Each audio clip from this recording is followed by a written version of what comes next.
আসসালামু আলাইকুম। অ্যাডোবি ইলাস্ট্রেটরের মাধ্যমে আমরা আজকে এই বসুন্ধরা গ্রুপের লোগো ডিজাইনটি তৈরি করা শিখব। তো এই ডিজাইনের বেশ কিছু বিষয় রয়েছে, যেমন এই শেপটাকে বি বোঝানো হয়েছে এবং এটাকে হচ্ছে জি বোঝানো হয়েছে। তো বি দিয়ে হচ্ছে বসুন্ধরা এবং জি দিয়ে হচ্ছে গ্রুপ, বসুন্ধরা গ্রুপ সবটা মিলিয়ে। তো এই ডিজাইনটাই আমরা আজকের এই ভিডিও থেকে তৈরি করা শিখব। এবং এই ডিজাইনটার জন্য এক ভাই রিকোয়েস্ট করেছিল, যদি আপনার কোনো রিকোয়েস্ট থাকে তাহলে অবশ্যই সেই রিকোয়েস্টটা আমাদের কাছে জানাতে পারেন। সেই রিকোয়েস্ট অনুযায়ী অবশ্যই ভিডিও বানানো হবে। তবে অবশ্যই পার্সোনাল বা ব্যক্তিগত প্রয়োজনের কোনো লোগো ডিজাইনের জন্য রিকোয়েস্ট করবেন না। এমন কিছু রিকোয়েস্ট করুন যেটা আপনি সহ আরও অনেকেই ভালো কিছু শিখতে পারবে, এই ধরনের রিকোয়েস্ট করবেন। তো চলুন আমরা শুরু করে দিচ্ছি। আমরা এখান থেকে সম্পূর্ণ ডিজাইনটাকে ডিলিট করে দিব। তো আমি হচ্ছে একটু জুম করে নিই। প্রথমে আমি রাইট বাটন ক্লিক করে পলিগন টুলে যাব। তারপর ফাঁকা জায়গায় ক্লিক করে আমার এখানে 6 থাকবে, আপনি এখান থেকে 3 করে নিয়ে ওকে করবেন। ওকে করার পর প্রয়োজন অনুযায়ী অল্টার এবং শিফটটাকে ধরে বড় করবেন। এবার এটাকে হচ্ছে আপনি স্টক কালার দিয়ে দিবেন। আমি এখানে ব্ল্যাক দিয়ে রাখছি, প্রয়োজন অনুযায়ী আপনি যে কোনো কালার দিয়ে নেবেন। তারপর ডিরেক্ট সিলেকশন টুলের মাধ্যমে এইভাবে করে এই লাইনটাকে সিলেক্ট করবেন। তারপর কিবোর্ড থেকে ডিলিট প্রেস করবেন, তাহলে এই লাইনটা ডিলিট হয়ে যাবে। এবার এইখান থেকে এই শেপটাকে আপনি অল্টার এবং শিফটটাকে ধরে এইভাবে করে আপনি সিলেক্ট করে নেবেন। অ্যান্ড দেন দুইটাকে একসাথে সিলেক্ট করে আপনি স্টকের যে ভ্যালুটা রয়েছে সেটাকে প্রয়োজন অনুযায়ী বাড়িয়ে নেবেন। তো আমি এখান থেকে আমার প্রয়োজন অনুযায়ী এটাকে মোটা করে নিচ্ছি। আমি এতটুকু করে নিলাম। এবার হচ্ছে এটাকে আমি অবজেক্ট থেকে এক্সপান্ড করে নিব। এক্সপান্ড করে নিলে আমাদের এটা স্টক থেকে ফিলে চলে যাবে। এবার হচ্ছে আমরা এখান থেকে লাইন সেগমেন্ট টুলে যাব।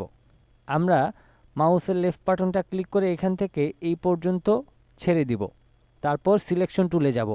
যখন এই লাইনটা সিলেক্ট হবে তখন আপনি কিবোর্ড থেকে শিফটটাকে ধরে মাউসের লেফট বাটনটা ক্লিক করে এতটুকু বড় করে নেবেন। তারপর আপনি আবারও যাবেন লাইন সেগমেন্ট টুলে।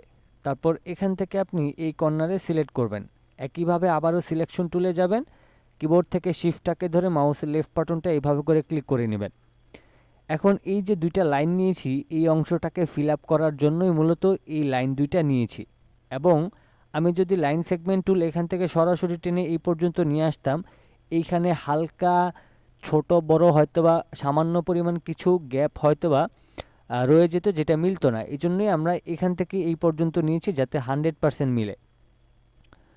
এবার হচ্ছে আমি এটাকে সিলেক্ট করে একটু জুম করে নেই। জুম করে আমি এখান থেকে একটা রোলার থেকে একটা গাইড নিয়ে নিব। গাইডটা একদম এইভাবে করেই নিয়ে নিব, যাতে একদম পারফেক্টভাবে আমাদের গাইডটা এখানে নেওয়া হয়। ওকে। এবার হচ্ছে আমরা এখান থেকে লাইন সেগমেন্ট টুলে গিয়ে এবার এই অ্যাঙ্কর পয়েন্ট থেকে এই অ্যাঙ্কর পয়েন্টে যাব। তারপর সিলেকশন টুলের মাধ্যমে এইভাবে করে নিয়ে নিব।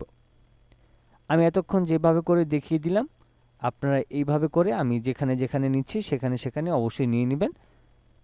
তো আমি এবার এখান থেকে এই পর্যন্ত নিলাম, সিলেকশন টুলের মাধ্যমে বড় করে দিলাম। তারপর আবারও লাইন সেগমেন্ট টুলে গেলাম, এখান থেকে আমরা এখানে গেলাম। তারপর সিলেকশন টুলের মাধ্যমে এখানে গেলাম। তারপর হচ্ছে আমি লাইন সেগমেন্ট টুলে যাব। লাইন সেগমেন্ট টুলে যাওয়ার পর আমি সরাসরি এখান থেকে আমি অল্টার এবং শিফটটাকে ধরে এখানে একটা লাইন নিয়ে নিলাম। এবার সম্পূর্ণ শেপটাকে সিলেক্ট করার পর আমি শেপ বিল্ডার টুলে যাব। কিবোর্ড থেকে আমি শেপ বিল্ডার টুলে গিয়ে আমি মাউসের লেফট বাটনটা ব্ল্যাক কালার উপর ক্লিক করে প্রথমে এইভাবে করে একটা শেপ নিব। তারপর এখান থেকে এইভাবে, তারপর এইভাবে, তারপর এইভাবে। ওকে। এখন আমাদের এই দিকের মোটামুটি কাজটা শেষ। আমি এখানকার যে লাইনগুলি নিয়েছিলাম সেগুলি সম্পূর্ণটা ডিলিট করে দিই। ওকে। এবার আমি এখান থেকে লাইন সেগমেন্ট টুলে যাব। তারপর এই অ্যাঙ্কর পয়েন্ট থেকে অল্টার এবং শিফটটাকে ধরে এইভাবে একটা শেপ নিব। তারপর এই কর্নার থেকে এইভাবে একটা শেপ নিব। এবার সম্পূর্ণটা সিলেক্ট করে আমি শেপ বিল্ডার টুল থেকে কিবোর্ড থেকে অল্টার ধরে মাউসের লেফট বাটনটা এভাবে করে কেটে নিব। এভাবে করে আমরা অবশ্যই সম্পূর্ণটা কেটে নিব। তারপর আমি এটাকে এখানে আরও বেশ কিছু শেপ রয়ে গেছে, আমি এগুলিকে ডিলিট করে দিই। ওকে। এখানে একটা শেপ আছে, আমি এটাকেও ডিলিট করে দিলাম।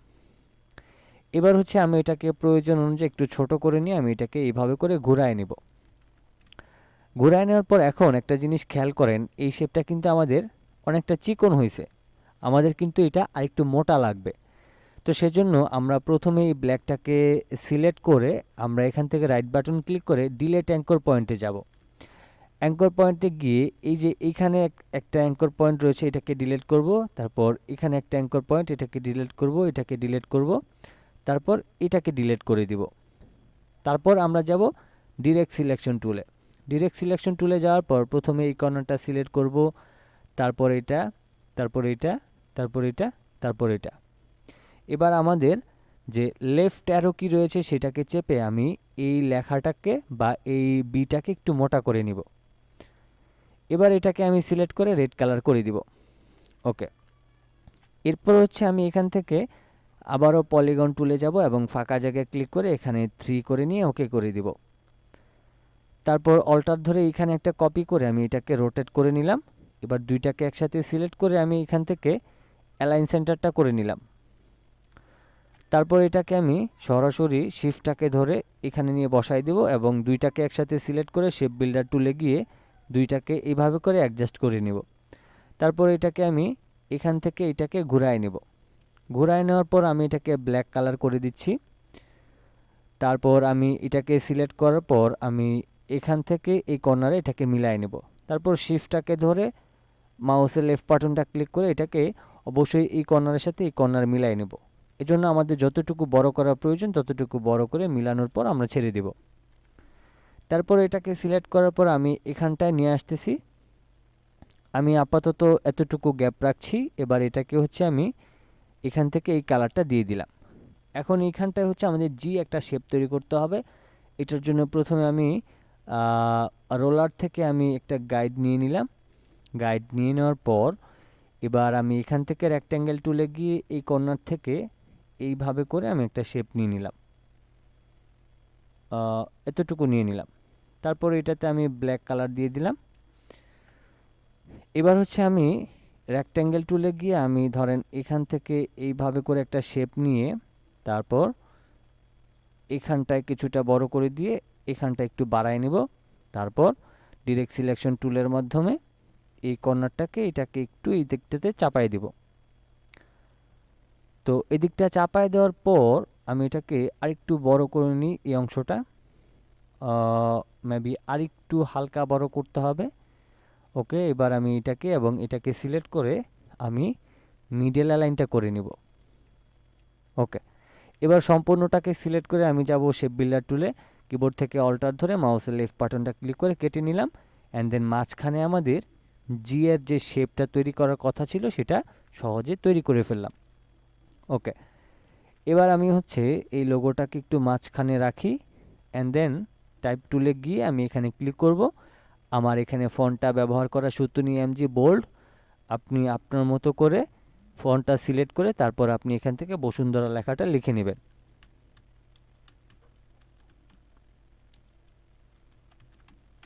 ওকে, আমি এখানে বসুন্ধরা লিখে নিলাম। তারপর প্রয়োজন অনুযায়ী বড় করে নিলাম। রাইট বাটন ক্লিক করে create outline and then red colour. এবার আমি এই দুইটাকে একসাথে সিলেক্ট করে আমি হচ্ছে এখান থেকে গাইড নিয়ে নিলাম। তারপর আমি এই লেখাটাকে অ্যালাইনটা ঠিক করে নিব। ওকে, তো ফাইনালি আমাদের এই বসুন্ধরা লোগোটা কিন্তু তৈরি করা হয়ে গেল। একটা জিনিস খেয়াল করেন, একটা ডিজাইনের মধ্যে অনেক ব্যাপার থাকে। যেমন দেখেন, এটাকে বি বোঝানো হয়েছে এবং এটাকে জি বোঝানো হয়েছে। তো জিটা হচ্ছে এই অংশটুকুর কারণেই কিন্তু এটাকে জি বোঝানো হয়েছে। তো এটার মানে হচ্ছে এটা হচ্ছে বি দিয়ে বসুন্ধরা এবং জি দিয়ে হচ্ছে গ্রুপ। তো আশা করছি এই ডিজাইনের সম্পূর্ণ বিষয়টা ক্লিয়ার করতে পেরেছি এবং এখান থেকে অনেক ধরনের আইডিয়া আমরা জেনারেট করতে পেরেছি। এই ছিল আমাদের আজকের টিউটোরিয়াল। সবাই ভালো থাকবেন, সুস্থ থাকবেন। আল্লাহ হাফেজ।